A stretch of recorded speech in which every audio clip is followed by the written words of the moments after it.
Have you ever thought the people most likely to betray you might be your own parents? I lost $98,000 and only found out because of a misdirected email. The truth? It doesn't take a hacker or a lawyer to steal from you. Just one family member with signing authority. They called it keeping money in the family. I called it forgery. I'm a 32-year-old freelance designer who used to believe in numbers and that my dad would never fake his daughter's signature. But after this video, you'll learn exactly how to protect your personal assets, even if you're not a lawyer, even if you never thought your family would cross that line. I have the footage, the bank records, and the forged signature. But the real gut punch? My mom's only message after it all. You embarrassed the family. If you think this could never happen to you, watch closely, because betrayal always begins with one phrase: "We did it for you." Before we dive into the story, let me learn a bit about you. If you're a charming lady, please leave the number 1 in the comments. And if you're a dashing gentleman, leave the number 2. This way I can send you a special greeting. Now, let's start the story together. I was reviewing a Form 1099 on a humid August afternoon when I noticed the wrong number, the kind of number that makes the air feel heavier. The ceiling fan clicked above me, sweeping warm air across the sticky notes I'd lined along my monitor. Mock-up due Wednesday. Invoice Zoe, quarterly taxes. A pink note at the edge read duplex sale, and beside it I'd penned the figure I was counting on. $196,000 after fees, half of which was mine. The figure on the tax form said $98,000 less. At first I blamed fatigue. I blinked, rubbed the bridge of my nose, and traced the digits again. They didn't move. 3 years earlier, Dad had promised, "Don't worry, sweetheart, your name's on the paperwork. No one's touching your half." I'd believed him as easily as I believed sunrise. I opened the closing disclosure from March, the PDF I'd saved under 7 different file names, my digital security blanket. Line by line matched my notes, except the disbursement column. According to the document, the full proceeds had been wired into something called the Linwood Family Trust on April 5th. Trust? I rested my elbows on the desk, surrounded by IKEA shelves I'd built myself, and stared at the word until the letters blurred. Outside, cicadas whirred against the window screen. Inside, only the soft whir of my laptop fans answered. I dialed the credit union. After the usual menus and hold music, a cheerful voice said, "You're speaking with Heather. How can I help today?" "I'm trying to confirm a wire transfer tied to property sale account ending 4329. Heather tapped keys. "Yes, ma'am. Funds were transferred to the Linwood Family Trust, April 5th at 9:17 a.m. My mouth went dry. I didn't authorize a trust transfer. Another pause. I show Mr. Frank Linwood as co-owner on the account. His authorization was on file. I thanked her, though I didn't remember the words leaving my mouth. After we hung up, I sat very still, palms flat on the desk. A soft breeze from the fan lifted the top sticky note, then let it fall. Mom answered my text within minutes. Me, when did we set up a family trust? Mom, we thought it was best handled by family. You're still part of the family, right? The screen glowed like an accusation. I typed, deleted, typed again. Finally, I sent, "What happened to my share?" 3 blinking dots appeared, vanished, reappeared. No reply followed. Dad didn't pick up when I called. His voicemail greeting, calm, businesslike, ended with, "Leave your number and I'll get back to you." He already had my number. He just didn't want to use it. I stood, pacing between the kitchenette and the lone window that overlooked the parking lot. My apartment smelled faintly of basil from the plant I kept on the sill, a fragile green thing I watered between deadlines. I pressed my forehead to the glass. A neighbor in cargo shorts loaded groceries into a trunk, ordinary and unhurried. My life had slipped sideways in the time it took him to adjust a tote bag. Back at the desk, I refreshed my checking account. Same balance. I refreshed again, as if the system might decide to correct itself. Numbers, like memories, do not change to comfort us. For years, I'd balanced contractor invoices and volunteer design work on a budget that left little room for error. The duplex sale was supposed to be my safety net, the cushion that let me say yes to bigger dreams without fearing a bad month. Money is never just money. It's permission. It's breathing room. It's proof that the hours you traded away still belong to you in some form. I opened Dad's last email, dated May, cheerful lines about the lilacs blooming and a photo of Mom's new patio furniture. My reply back then had been a thumbs-up emoji. I scrolled farther to January, where we'd agreed to split everything 50-50 once the market was right. The message ended, "Proud of you, kiddo." The fan clicked overhead. I listened to its steady rhythm and realized my heart had matched it, beat for beat. I thought of a saying my grandmother used to repeat while folding laundry: "Truth will keep its shape, even under heavy hands." She meant linen, but the lesson felt larger. I pressed refresh one last time. The screen did not blink, the balance did not grow, and my chest felt strangely still. I didn't want to believe they could lie, but the ledger didn't blink. I wasn't even supposed to see the email. It arrived on a drizzly Tuesday, CC'd to me by mistake, wedged between a payroll reminder and an invite to the library's Thanksgiving potluck. The subject line read, "Notary Confirmation, Linwood Family Trust." For a moment, I imagined it belonged to another Linwood somewhere in Iowa, but the preview pane held my full name in bold, followed by a thank you note for signing remotely. I set my coffee aside and opened the attachment. Page 1 displayed the duplex address, the sale price, and a neatly typed list of disbursements, everything I already knew. Page 2 carried a digital signature block labeled Rachel Linwood. Above it sat a glossy endorsement stamp from a notary service Dad used for every refinance he'd ever done. The trouble was, I'd never seen that second page in March, much less signed it. Mom's favorite saying echoed in my head: "Money in this family stays in the family." I used to hear affection in the words. Now they felt like a lock clicking shut. I called Zoe, put her on speaker, and began digging through the folders on my hard drive. Light from the screen washed the apartment's beige walls a pale blue. "Run it like a paper trail," she said, chewing something crunchy. "Start at the sale and move backward." I pulled up the March closing statement I'd saved, the day funds were supposed to clear. Every line matched the new document except one, the recipient account. The closing statement listed me and Dad as co-payees. The new version named only the trust. "Could be a simple clerical swap," Zoe offered. "Clerical swaps don't add digital signatures." She whistled softly. "Want me to come over?" "Not yet. This might take a while."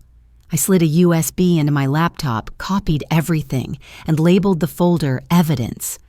The word looked melodramatic, but so did losing 98 grand. At noon, I walked to the downtown records office, the sky still spitting rain. Inside, fluorescent lights hummed over rows of beige filing cabinets. A clerk named Lucas wore a lanyard and an expression of mild boredom. I handed him the printout. "Could you pull the recorded deed transfer? I think there's an error." He tapped keys, then disappeared into a back room. Minutes stretched. I studied a corkboard plastered with real estate flyers. Starter homes for $500,000. Fine print always favors someone. Today, I was learning who. Lucas returned, holding a manila folder. "Here's what's on file." He spread the documents on the counter. My forged signature stared back at me, identical to the email's copy. The notary stamp matched too. "Do you see anything odd?" I asked. He adjusted his glasses. "Looks routine. Signed remotely. Uploaded by Frank Linwood via secure portal." He pointed to the timestamp, April 5th, 9:06 a.m., 11 minutes before the wire hit the trust. Outside, traffic whooshed over wet pavement. I thanked him and slid the copies into my bag. The air in the lobby smelled of toner and cheap coffee, and I thought of how many ordinary rooms hide extraordinary betrayals.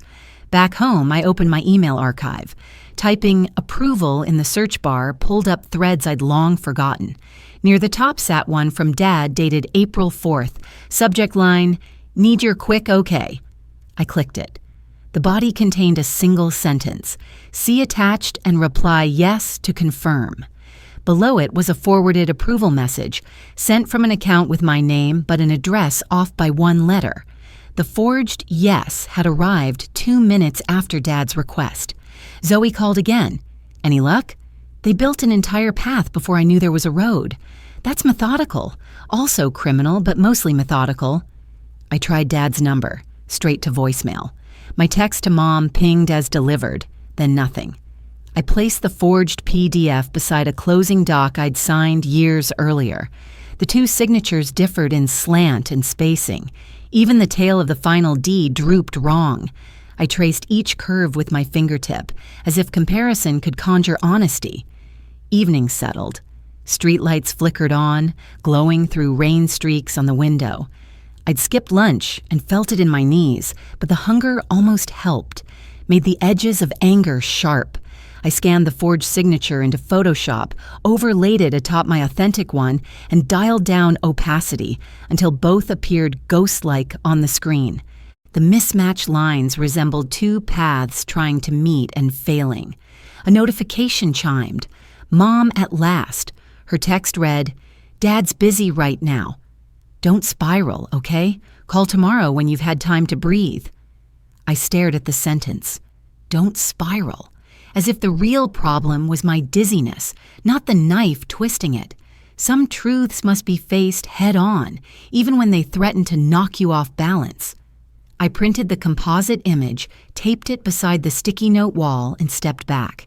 Yellow squares mapped deadlines, lavender squares held inspirational quotes, and now a white sheet marked betrayal.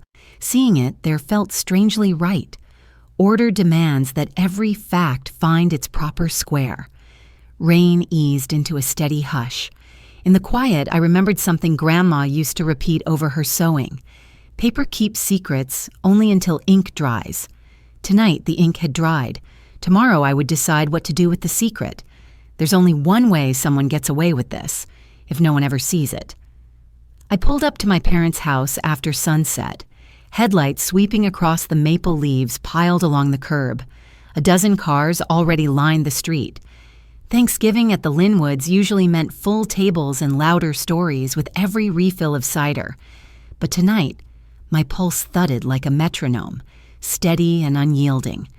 The flash drive in my coat pocket felt heavier than the keys in my hand. Mom greeted me at the door, apron dotted with flour. Her hair, newly silver at the part, caught the soft light from the chandelier. "Hi, sweetheart. Long drive?" she asked, pressing a quick kiss to my cheek. Her eyes slid over me, searching for cracks in my composure.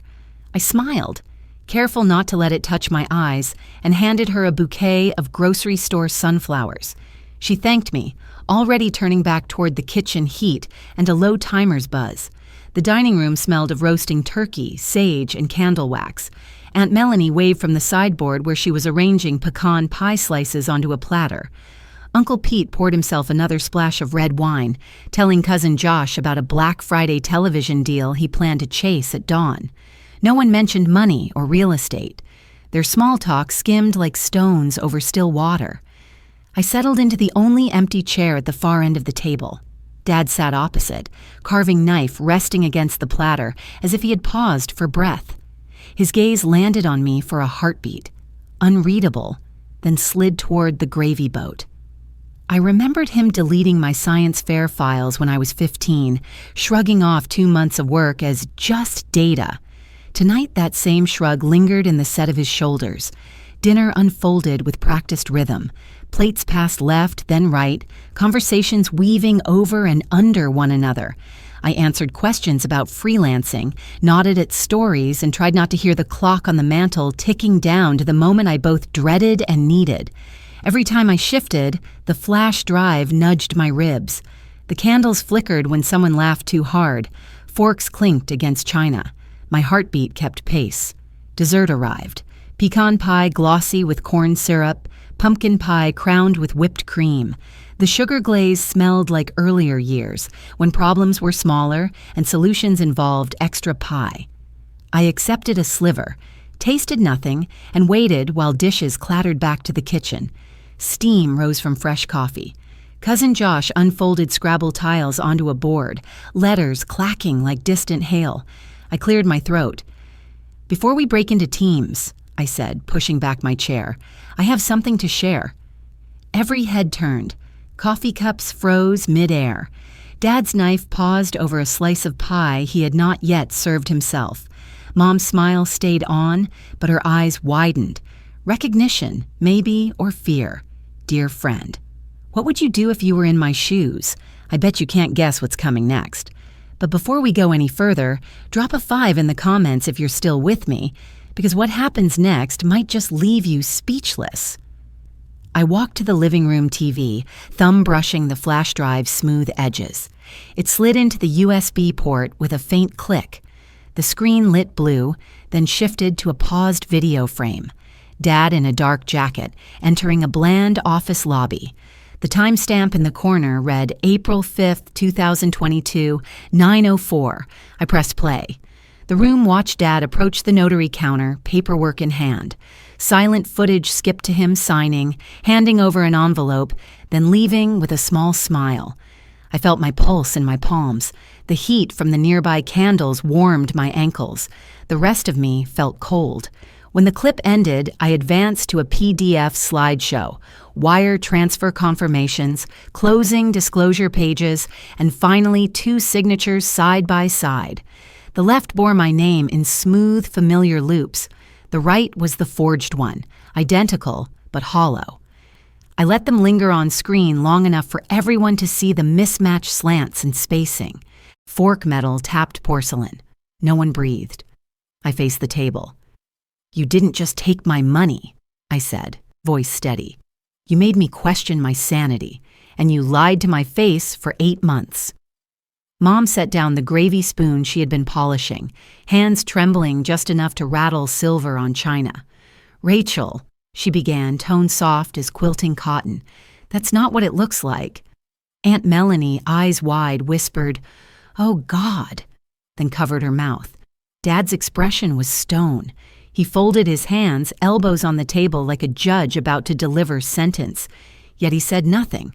Silence stretched, thick as wool. A log cracked in the fireplace and drifted sparks up the flue. The sweet smell of pecan filling turned cloying in my throat. "I wanted you to look at me," I continued, "to recognize what you did. Not a misunderstanding, not a clerical error, a choice." Mom's color rose, 2 bright flags on her cheeks. "We were protecting family assets," she said.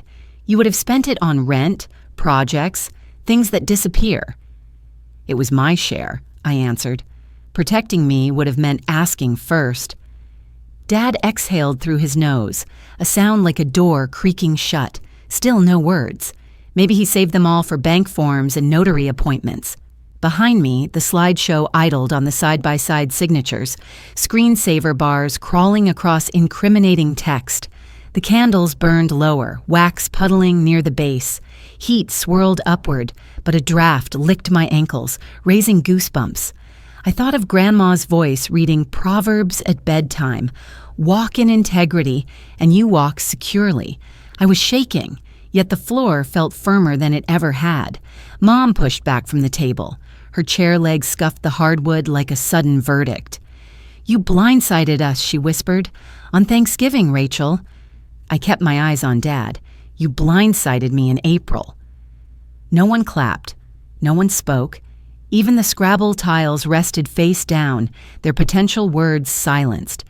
Then Uncle Pete cleared his throat, voice rough with an edge of wine. "You couldn't just let it go, could you?" The question hung above pie crumbs and cooling coffee, heavier than any answer I could give. I woke to the gray half-light of a late November morning and the vibrating tumble of my phone against the nightstand. Not anger, emptiness. My head felt hollow, like someone had scooped out yesterday's heat and left only echo. I silenced the alarm and unlocked the screen.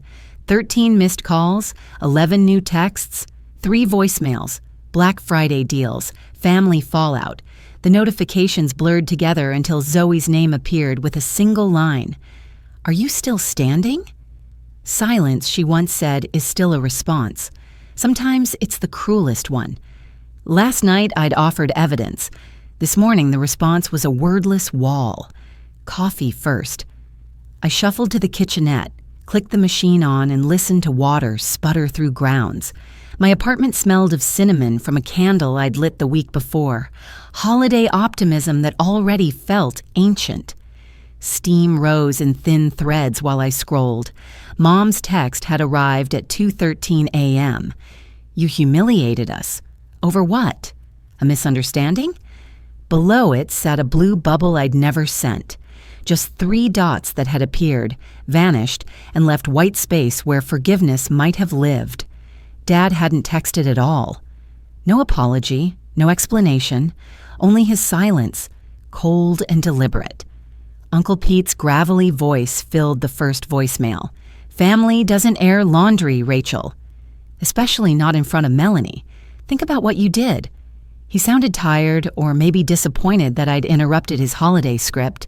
The second voicemail was empty but for background clatter. Dishes, someone sighing, a television turned low, a pocket dial maybe, or a reminder that daily life had resumed without me. I opened Facebook. Overnight, someone had commented under last week's photo of Zoe and me at the farmer's market. Mom, it turned out, proud of my girl. The comment was gone now, replaced by a faint note. This comment has been deleted by the author. My face still smiled beneath fall leaves, but the digital applause had vanished. The coffee maker beeped. I poured a mug, held it between both palms, and let the heat settle into finger bones that felt unusually fragile. Emails waited. Bills waited. I just needed the world to pause long enough for the caffeine to map the edges of my emptiness. A new chime. Jason Chen. Re-portfolio. I hadn't spoken to Jason since finishing a UI mock-up in June.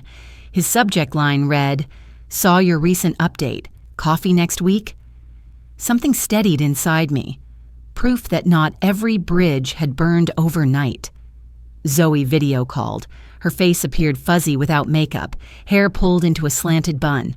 "I figured you wouldn't be at any doorbuster sales," she said. "I'm busting exactly 0 doors." "You okay?" "Okay is ambitious. Existing fits." She nodded. "This isn't punishment. It's just the truth shining through. Bright lights make people squint." I laughed once, surprised at the sound. "Thanks for the optics lesson." "Seriously, truth has a harsh wattage. Wear sunglasses." We talked about nothing for 10 minutes. Cats, candle scents, her attempt to bake cornbread that turned into corn boulder. The ordinary was a gentle hand on a bruise. At 10, I met Aunt Melanie at Maple Leaf Cafe, a converted brick house that smelled of cardamom and old books. She chose a table in the corner, away from the pastry case. Her scarf was cranberry red, eyes tired but warm. "They shouldn't have put you in that position," she said as soon as I sat. "No greeting needed." "I didn't enjoy last night." "I doubt anyone did," she sighed, hands circling her mug.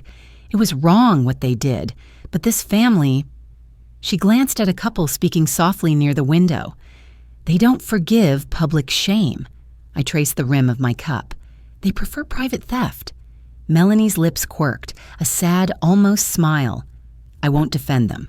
I just know the rules were set long before either of us showed up."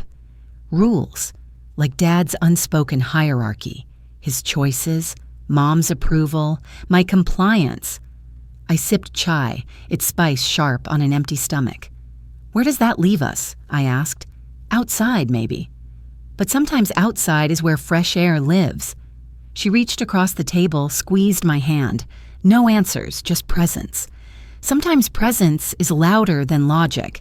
Back home, the apartment felt smaller, the air thicker. A sunbeam slipped between blinds and illuminated the fridge door. Postcards, utility magnets, and one glossy photograph. Last year's 4th of July, the family clustered around the grill, me wedged between Mom and Dad holding a sparkler. I hadn't noticed before how I leaned in while they leaned out. I took the photo down, studied the smiles, the way my own looked a fraction wider, as if compensating. Gently, I folded the picture in half, then half again. The crease ran right through my printed chest, but I didn't tear it. I slid the small square into the junk drawer beside spare batteries and orphan screws. Something in me needed to keep it, proof of what pretending had once cost. My phone buzzed. A final text from Dad, the first since silence began. Need time to process. Talk later. 5 words, no punctuation at the end. I set the phone face down. The sun shifted. The apartment dimmed. I breathed in cardamom, cinnamon, the faint plastic scent of folded photograph. Emptiness echoed, yet in that hollow space existed for something new. I didn't lose my family. I just finally saw what I was never part of. You can win a battle and still walk home alone. The first week of December proved it. Des Moines had traded autumn's rust for winter's dull gray, and daylight seemed to clock out before most people finished lunch. I pushed through the glass doors of Juniper Coffee, unwinding my scarf while trying to remember the last time I'd said yes to a meeting that didn't involve apology or accusation. Jason waved from a high-top table near the back. His plaid shirt and easy grin matched the cafe's reclaimed wood charm. We'd worked together on a small app redesigned 2 springs ago. Since then, his agency had doubled in size. He slid a paper cup toward me. House roast, splash of oat milk. Still your order? I haven't evolved much, I said, cradling the warmth. He tapped a folder. I read your recent portfolio update. The clarity's impressive. He paused, letting the sentence breathe. I'm onboarding a nonprofit that provides mobile dental clinics for rural schools. They need a friendly brand, logo, color system, maybe a microsite. 3-month contract, remote first but weekly stand-ups. 3 months of steady work sounded like snowmelt on parched ground. Still, doubt flashed. My life felt like a house with half its wiring torn out. Who would trust me to keep their lights on? Jason must have read the hesitation. Rachel, talent doesn't evaporate because family drama hits hard. If anything, perspective sharpens it. I inhaled coffee steam, tasting nutmeg and something hopeful. Send the brief, I said. His smile told me he'd hoped I would. Snowflakes drifted sideways outside, glinting in early dusk. We parted with a handshake that felt less like a contract and more like a handrail on a slick stairway. The walk home took me through East Village, storefronts strung with white lights, holiday music leaking from doorways. Couples carried shopping bags. A street vendor sold roasted almonds that perfumed the cold air. I let the scent linger but didn't buy any. I was busy savoring the idea that new work might arrive before the year turned. My building's hallway smelled of radiator heat and pine cleaner. A white envelope lay on my doormat, my name inked in Dad's neat engineer script. Inside, a single sheet. Rachel. I didn't know she'd moved the money. I should have stopped her. This got out of hand. We'll sort it. Dad. No check, no plan. Only guilt folded into 8 lines. The note weighed almost nothing, yet my fingers tingled as if I'd picked up ice. I set it on the kitchen counter beneath the under-cabinet light, where truth could glare at it. Then opened Jason's email. 12 pages of project scope waited, full of cheerful terms like goal alignment and color accessibility. I downloaded every attachment, opened a fresh sketch pad, and let graphite carve tentative shapes. A smiling tooth inside a rolling clinic van, a lowercase d entwined with a toothbrush. Outside, the furnace clicked on. Inside, a different warmth began. Saturday afternoon brought Zoe balancing a tin of oatmeal raisin cookies and 3 library books about succulents. The books were for her. The cookies were therapy. Baked before dawn, she announced, placing the tin on the counter. A tape note read, "You're not greedy, you're just tired of being last." I peeled the tape free, smoothing it flat. The quote Mom had framed years ago still hung on my fridge. Family first, self second. I rose on tiptoe, unhooked the old frame, and slid Zoe's paper inside. The new words fit, though the frame was a hair too small so the edges curled slightly, proof that changes seldom sit perfectly at first. Zoe scanned the counter and spotted Dad's letter. "Response?" she asked. "Not yet." Planning one. I shook my head. The ball finally rolled to his side. I finished my turn. We ate cookies in companionable quiet while snow tapped the window. Somewhere in the building, a dog barked twice, then settled. I told Zoe about the nonprofit project. She grinned like someone opening a long-delayed gift. "See? Doors still open when truth slams others," she said, crumbs catching on her sweater. That evening, I returned to the sketch pad, penciling softer corners on the clinic van's wheels, adding a small heart at the hubcap. Hours slipped by unnoticed until the cursor on my screen blinked midnight. The apartment felt different, less like a holding cell, more like a studio.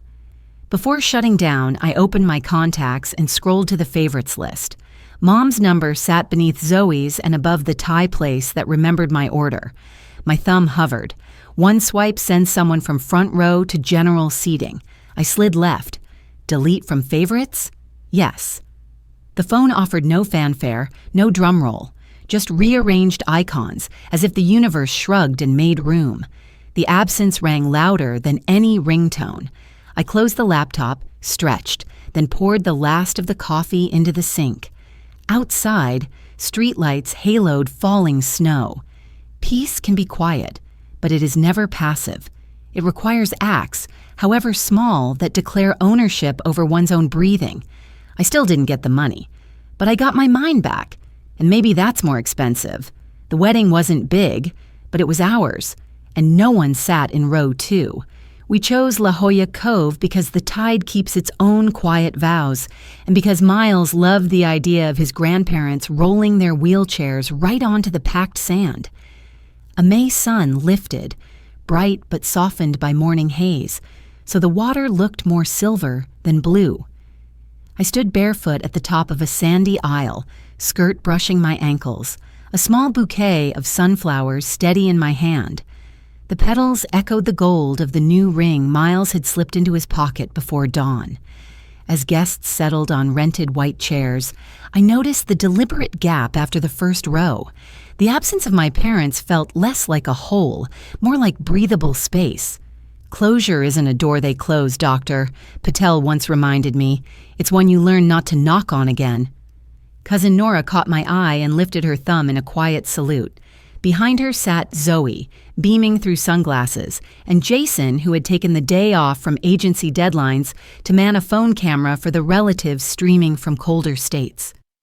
Miles waited under a driftwood arch, tie tucked against the breeze, hands relaxed the way a harbor rests between waves. The officiant nodded. Music, nothing grand, only a single guitar, threaded through seagull cries. I walked forward, steps cushioned by damp sand. When I reached Miles, he whispered, "Made it," and the one-word joke warmed my ribs as deeply as any fireplace. We had written our vows together, trading sentences across a kitchen table until they felt both sturdy and plain. When my turn came, I spoke them slowly, letting each phrase find its tide mark. What we build, we protect. What we love, we tend. I promise softness without silence and boundaries without bricks. I choose today, and I promise tomorrow, one sunrise at a time. Miles answered with words about patience and porch lights and learning the names of every flower I tried to grow, even the ones that refused to bloom. We sealed promises with matching gold bands, simple circles, unadorned, enough. After the ceremony, friends lugged coolers up the bluff to Miles's cousin's backyard. String lights crisscrossed above folding tables, casting gentle halos on checkered tablecloths. The grill smoked with ribs and corn. A pitcher of raspberry lemonade sweated on a makeshift bar. Hand-painted name cards leaned against mason jars filled with wildflowers Nora and I had clipped at dawn. One card read, "Marla and Dennis" in my handwriting, placed at a table that would remain politely empty. Some invitations never went out. Toasts rose with twilight. Jason held up a plastic cup. "Here's to Rachel, who reminded us that honesty might not fix the past, but it sure gives tomorrow cleaner floors to stand on." Laughter rippled. I tilted my head in thanks. Nora leaned close while a Bluetooth speaker found a slow song. "You broke the cycle," she whispered, eyes shining. She pressed a folded note into my palm, then joined the others in coaxing Miles's grandmother into a gentle two-step. The note came from Haley, my younger cousin who'd watched last year's Thanksgiving unravel from the sidelines. The paper smelled faintly of vanilla lotion. Maybe you were right. I'm sorry I couldn't say it out loud. I tucked the slip into my dress pocket, an unexpected kindness I would reread on quieter nights. When dusk melted fully into night, Miles pulled me beneath the string lights. My feet were gritty with sand. His shoes were already off. We swayed to a song neither of us knew. I rested my cheek against his shoulder and felt his heartbeat settle into an easy, unhurried rhythm. Under the porch eave hung a narrow window that caught our reflection. The glass framed us. Sun-kissed skin, clothes rumpled by salt air, smiles unshadowed by the weight I had carried for so long. For the first time in a year, I didn't glance over my own shoulder to see who might judge the joy. The night air smelled of smoke and sweet barbecue sauce. Laughter floated like fireflies. "This is enough," I whispered. Miles's answer was a gentle squeeze of my hand, as if to say, abundance sometimes hides inside that single word. Guests drifted away by tens, then twos. We collected half-empty cups, stacked chairs, and blew out candles until only the lights overhead remained. Near midnight, as the ocean darkened just beyond the fence, I walked down to the sand alone. Waves licked my ankles, cool and deliberate, then retreated. I breathed deep, tasting salt and freedom. I reached for my phone, not to check messages, just to switch off its silent mode. The favorites list had changed weeks ago, but tonight I didn't scroll to confirm. Instead, I slipped the device back into my pocket, shoulders loosening as if some invisible tether had finally fallen away. I used to think peace meant making them understand. Now I know peace just means I don't need them to. Sometimes healing doesn't look like justice. It looks like a quiet night, a kind partner, and a name card left intentionally blank. I used to chase explanations, thinking peace would only come when they finally saw what they'd done. But peace came when I stopped needing their permission to move on. In this life, the hardest boundaries are the ones we draw with love. Family doesn't mean surrendering yourself to silence. It means choosing the people who show up with care, not just expectation. And when we begin to protect our own peace, we make room for the life that's been waiting to meet us. If this story reminded you of something you've lived or something you're still learning, feel free to share your thoughts. There's strength in saying, "This mattered to me." And if this story spoke to you and you believe in quiet victories, personal growth, and stories that matter, make sure to subscribe to the channel. There's so much more ahead, and I'd be honored to share it with you.